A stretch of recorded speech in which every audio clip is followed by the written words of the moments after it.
എന്ത് മര്യാദകേടാണ് നിങ്ങളൊന്ന് പറയാൻ അനുവദിക്കൂ. അല്ല ഈ നിങ്ങൾ ഈ കാണിക്കുന്നതൊക്കെയാണ് മര്യാദകേട്. കഴിഞ്ഞൊന്നുമില്ല, ഇനിയും ചോദിക്കും. മുനമ്പത്ത് എന്ത് വിഷയമാണ്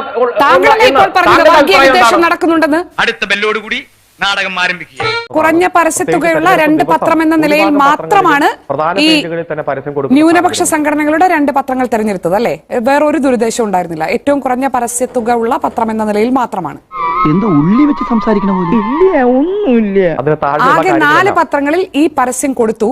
മറ്റ് 2 പത്രങ്ങളിലും വികസന നേട്ടങ്ങളടക്കം കുറച്ചുകൂടി വിപുലമായിരുന്നു. ഈ ടെക്സ്റ്റ് മാത്രമല്ല, ന്യൂനപക്ഷ സംഘടനകളുടെ പത്രത്തിലെത്തിയപ്പോൾ വികസന നേട്ടങ്ങളൊന്നും വേണ്ട, ഇത് മാത്രം മതി എന്ന് തീരുമാനിച്ചു. അങ്ങനെയാണോ? എങ്ങനെയുണ്ട് എന്റെ ബുദ്ധി? ഞങ്ങളെ സംബന്ധിച്ചിടത്തോളം വികസന നേട്ടങ്ങളും പൊതുസമൂഹത്തിൽ അടുത്ത കാലത്ത് ഉയർന്നു വന്ന പ്രശ്നങ്ങളും തന്നെ കേരളത്തിന്റെ പൊതുമണ്ഡലത്തിൽ ഈ ഭാവിയിൽ ഇനി 1.5 വർഷം ഞങ്ങൾ പൂർത്തീകരിക്കാൻ പോകുന്ന പ്രകടന പത്രികയിൽ ജനങ്ങൾക്ക് കൊടുത്ത വാഗ്ദാനങ്ങൾ ഉൾപ്പെടെയാണ് ഞങ്ങൾ പരസ്യത്തിന്റെ ഒരു പാക്കേജ് തയ്യാറാക്കി കൊടുത്തിരിക്കുന്നത്. അങ്ങനെയാണെങ്കിൽ നിനക്ക് കൊള്ളാം. അതുപോലെ കഴിഞ്ഞ ദിവസങ്ങളിലെല്ലാം സോഷ്യൽ മീഡിയയിലും അതുപോലെ പത്രങ്ങളിലും എല്ലാം വന്നിട്ടുണ്ട്. ഞങ്ങൾ തെരഞ്ഞെടുപ്പ് പ്രചരണത്തിന്റെ ഭാഗമായിട്ട് ഏറ്റവും പോസിറ്റീവായിട്ട് തന്നെയാണ് ഇത് ചർച്ച ചെയ്യാൻ ഉദ്ദേശിച്ചത്. വികസന നേട്ടങ്ങൾ തുടർച്ചയായിട്ട് കൊടുത്തുകൊണ്ടിരിക്കുന്നു. അങ്ങനെയാണ്, അല്ലാതെ മറ്റൊരു ലക്ഷ്യവും. ഈ സന്ദീപ് വാര്യരുടെ പരാമർശങ്ങൾ എങ്ങനെയാണ് LDFന്റെ വികസന നേട്ടങ്ങളാകുന്നത്? ജീവിതം തന്നെ ഒരു വേഷം കെട്ടലല്ലേ ചേട്ടാ. RSSനെതിരെ ഒരു വാക്ക് പോലും പറയാതെ RSS ആയിക്കൊണ്ട് തന്നെ കോൺഗ്രസിൽ എത്തിച്ചേർന്നിരിക്കുന്ന ഒരു നേതാവാണ്. നിരവധി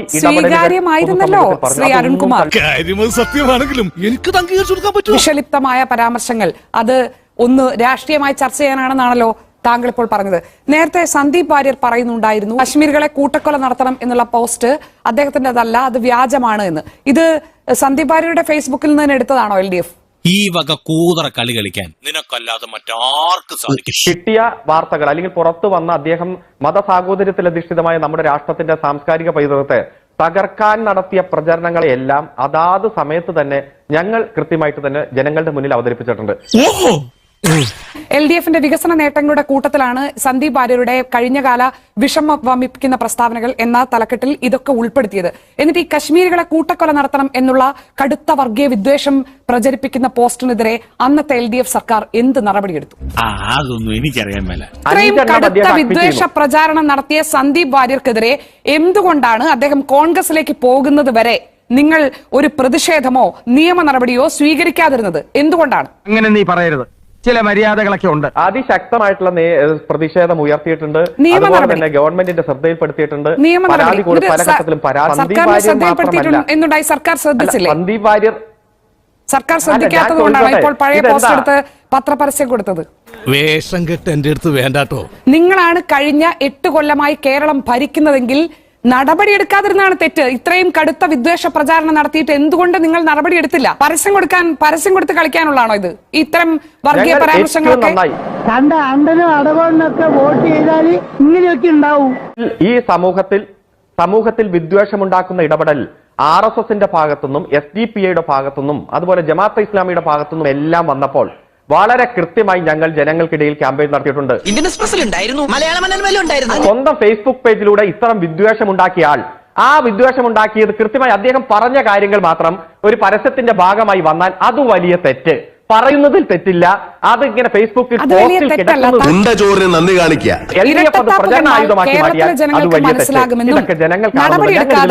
ഞങ്ങൾ ഇത് കാത്തിരിക്കുകയായിരുന്നു രാഷ്ട്രീയ പ്രചാരണം നടത്താൻ എന്ന് പറഞ്ഞാൽ അയ്യോ നിങ്ങൾ എത്ര മഹത്തായ കാര്യമാണ് ചെയ്തതെന്ന് നിങ്ങളുടെ മുന്നിൽ നമസ്കരിക്കാൻ മാത്രം മണ്ടന്മാരല്ല കേരളത്തിലെ ജനങ്ങളെന്നും. Good job. ഇലക്ഷൻ കമ്മീഷന്റെ ഗൈഡ് ലൈൻസ് പ്രകാരം അവരുടെ ഗൈഡ് ലൈൻസ് വിരുദ്ധമായി ഇത്തരം പത്രപരസ്യങ്ങൾ ചെയ്തു കഴിഞ്ഞാൽ ക്രിമിനൽ കേസ് എടുക്കണം. ഞങ്ങൾ അത്തരത്തിൽ പരാതി നൽകിയിട്ടുണ്ട്. ക്രിമിനൽ കേസ് എടുക്കേണ്ട ഒരു പത്രപരസ്യമാണിത്. ഒരാവേശത്തിലെടുത്ത് ചാടി വേണ്ടായിരുന്നു അല്ലേ? പല മേഖലകളിലും പല രൂപത്തിൽ വിദ്വേഷത്തിന്റെ വിത്തുകൾ വിതയ്ക്കാനുള്ള ശ്രമം, ആ ശ്രമത്തെ ശക്തമായി തന്നെ ചെറുത്തുകൊണ്ടാണ് ഗവൺമെന്റ് മുന്നോട്ട് പോകുന്നത്. അതിന് പ്രത്യേക താങ്ക്സ് ഉണ്ട്. എന്തുകൊണ്ടാണ് നിങ്ങളുടെ പരസ്യത്തിൽ മുനമ്പത്തെ കേന്ദ്രീകരിച്ച് ഇപ്പോൾ കേരളത്തിൽ നടക്കുന്ന വർഗീയ മുതലെടുപ്പ് ശ്രമം ഉണ്ടാകാതിരുന്നത്? എന്തുകൊണ്ടാണ്? ഇവൻ ശരിയല്ല. മുനമ്പം പ്രോപ്പർട്ടിയുമായി ബന്ധപ്പെട്ടുകൊണ്ട് ഈ 22-ാം തീയതി മുഖ്യമന്ത്രി തന്നെ സർവകക്ഷി യോഗം വിളിച്ചുകൊണ്ടിരിക്കുന്നു. അതുപോലെ ഇസ്ലാം മതവുമായി ബന്ധപ്പെട്ടുകൊണ്ടുള്ള മതമേലധ്യക്ഷന്മാർ വന്ന് മതമേലധ്യക്ഷന്മാരെ കാണുന്നു. എനിക്കറിയില്ല. ഓരോ വാചകത്തിനും താങ്കൾ ഇങ്ങനെ ഇടപെടലേ? അല്ല, സർവകക്ഷി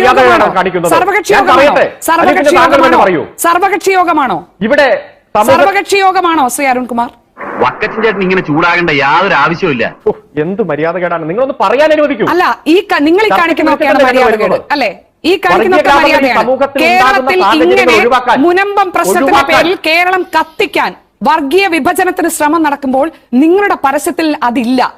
അതൊരു പോരായ്മ തന്നെയാണ്. താങ്കൾ പറഞ്ഞു കേന്ദ്രമന്ത്രി വിദ്വേഷ പ്രസംഗം നടത്തിയെന്ന്. നടപടി നിങ്ങൾ എടുത്തിട്ടില്ല, ആലോചിച്ചിട്ട് പോലുമില്ല. നടപടി എടുക്കാൻ നിങ്ങൾ ആലോചിച്ചിട്ടില്ല. അത് പരസ്യമായി ഏതെങ്കിലും തരത്തിൽ ചോദ്യം ചെയ്യുകയോ അതിനെതിരെ ശക്തമായ പ്രചാരണമോ ചോദ്യമോ നിങ്ങൾക്കില്ല. എന്നിട്ട് നിങ്ങൾ വർഗീയതയ്ക്കെതിരെ പ്രചാരണം നടത്താൻ 8 കൊല്ലം മുമ്പത്തെ ഫേസ്ബുക്ക് പോസ്റ്റ് തപ്പിപ്പോകുന്നു. ശ്രീ അരുൺകുമാർ, ഇതാണ് മര്യാദ? കേരളത്തിന്റെ മതേതരത്വത്തോട് നിങ്ങൾ കാണിക്കുന്ന മര്യാദ? ഇത് എന്റെ അപ്പനോട് പറയും എന്ന് പറയാൻ എനിക്ക് അറിയാമലായിട്ടല്ല. എന്തുകൊണ്ടാണ് 8 കൊല്ലമായി ഈ കേരളത്തിൽ വർഗീയ കലാപം ഇല്ലാത്തത്? ഈ കേരളത്തിൽ മാത്രം ഒറ്റ വർഗീയ കലാപം ഉണ്ടാകാത്തത് മനോരമ ഇവിടെ പ്രചരണം നടത്തിയിട്ടല്ല, നിങ്ങളുടെ പത്രത്താളുകളിൽ എഴുതി ആന അക്ഷരത്തിൽ എഴുതിയത് കൊണ്ടോ ചാനലിൽ ഇത്തരത്തിൽ അന്തിച്ചർച്ച നടത്തിയത് കൊണ്ടോ അല്ല. വെറുതെ ഒരേ ഇടാകൂടങ്ങൾ ഉണ്ടാക്കണ്ട കേട്ടോ. ഇവിടുത്തെ ഗവൺമെന്റും പോലീസ് സംവിധാനവും കാര്യക്ഷമമായി പ്രവർത്തിച്ചുകൊണ്ടാണ്. ഇവിടെ ചെറിയ രാഷ്ട്രീയ കൊലപാതകങ്ങൾ ഉണ്ടായിട്ടുണ്ട്. ആ രാഷ്ട്രീയ കൊലപാതകങ്ങളെ വർഗീയ കൊലപാതകമാക്കി മാറ്റാനുള്ള ശ്രമം ഉണ്ടായിട്ടുണ്ട്. മതനിരപേക്ഷതയുടെ വലിയ മൂല്യങ്ങൾ ഉയർത്തിപ്പിടിച്ചുകൊണ്ട് ഈ നാട് ഒന്നായി ഉണ്ടായിട്ടുണ്ട്. കിട്ടിയാ ഇല്ല, ചോദിച്ചു വാങ്ങിച്ചു. മുനമ്പത്ത് എന്ത് വിഷയമാണ് നടക്കുന്നുണ്ടെന്ന് എന്ത് നടപടി ഉണ്ടായി?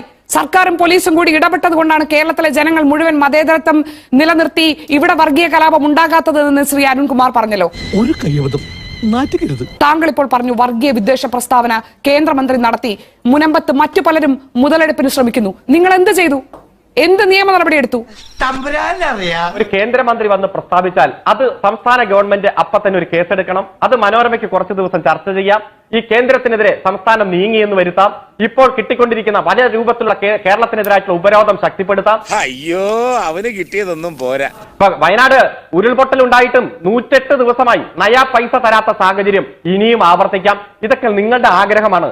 ഇവിടെ മുനമ്പം വിഷയം ശ്രമിക്കുമ്പോ ആരംഭത്തിൽ അപമാനം ഒരാൾക്കും പോറലേൽക്കാതെ സൗമ്യമായി പരിഹരിക്കാൻ ഇതൊന്നും ചെയ്യാൻ പറ്റില്ലെങ്കിൽ, ഇതൊക്കെ ചെയ്യുമെന്ന് പേടിച്ചിട്ടാണ് നിങ്ങൾ ചെയ്യാത്തതെങ്കിൽ ഈ പരസ്യത്തിൽ ഒരു വരി പറയാമായിരുന്നില്ലേ ശ്രീ അരുൺകുമാർ? ആണുങ്ങളായാൽ ഒറ്റത്തന്തയ്ക്ക് പുറന്ന ഗുണം കാണിക്കണം. ഇപ്പോൾ നമ്മൾ കേരളത്തിലെ ജനങ്ങളെ ബോധവൽക്കരിക്കേണ്ടത് മുനമ്പത്തിന്റെ പേരിൽ നടക്കുന്ന വർഗീയ വിദ്വേഷത്തെ കുറിച്ചാണല്ലോ. അല്ല, നാളെ പാലക്കാട്ടെ തെരഞ്ഞെടുപ്പ് കഴിഞ്ഞു പോകില്ലേ? നിങ്ങളവിടെ മത്സരിക്കുന്നത് ശക്തമായി BJP പരാജയപ്പെടുത്താൻ കൂടി വേണ്ടിയല്ലേ? മുനമ്പത്തിന്റെ പേരിൽ ഒരു വലിയ വിദ്വേഷമാണ് നിങ്ങൾ ആഗ്രഹിക്കുന്നതെങ്കിൽ അത് ഈ കേരളത്തിൽ നടക്കില്ല. മുനമ്പത്തിന്റെ പേരിൽ വലിയ വർഗീയ വിദ്വേഷമാണ് ഇവിടെ നടക്കുന്നത് എന്ന് ഈ ചർച്ചയിൽ പറഞ്ഞത് ശ്രീ അരുൺകുമാർ തന്നെയാണ്. നീ എന്തിനാണ് ഇങ്ങനെയൊക്കെ ചെയ്യുന്നത്? ഒരു സുഖം. ഒരാളുടെ വീടും നഷ്ടപ്പെടില്ല, സ്ഥലവും നഷ്ടപ്പെടുന്നില്ല. നിലവിലുള്ള സാഹചര്യം അങ്ങനെ തന്നെ തുടരും. ഏത് നിയമപ്രശ്നമുണ്ടെങ്കിലും അതിനെ ഈ ഗവൺമെന്റ് ഗംഭീരമായി കൈകാര്യം ചെയ്യും. LDF ഗവൺമെന്റിന്റെ തലയിൽ വയ്ക്കാൻ പല ശ്രമങ്ങളും ഇവിടെ നടക്കുമ്പോഴും ഇത് ഒരു വർഗീയ സംഘർഷത്തിലേക്ക് പോകാതെ സമവായത്തിൽ എല്ലാവരെയും കൂടിയിരുന്ന് ചർച്ച ചെയ്ത് പരിഹരിക്കുക എന്നാണ് ഗവൺമെന്റിന്റെ ലക്ഷ്യം. നല്ല മനുഷ്യൻ, ഞാൻ തെറ്റിദ്ധരിച്ചു.